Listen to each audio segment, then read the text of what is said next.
Pour tenter de remonter le moral des consommateurs, les soldes s'affichent dans toutes les vitrines du centre-ville de Munich. Depuis le début de la guerre en Ukraine, les ménages allemands boudent les achats non essentiels.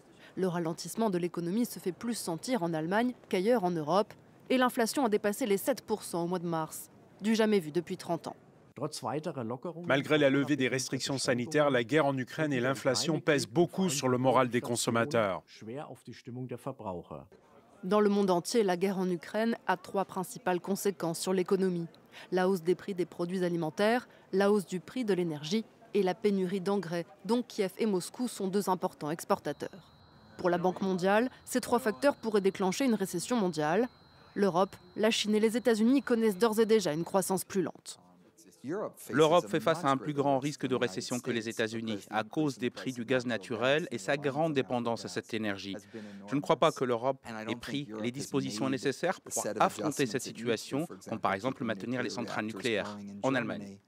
L'économie chinoise a été particulièrement touchée en raison des confinements qui ont lieu encore dans certaines villes, comme ici à Shanghai.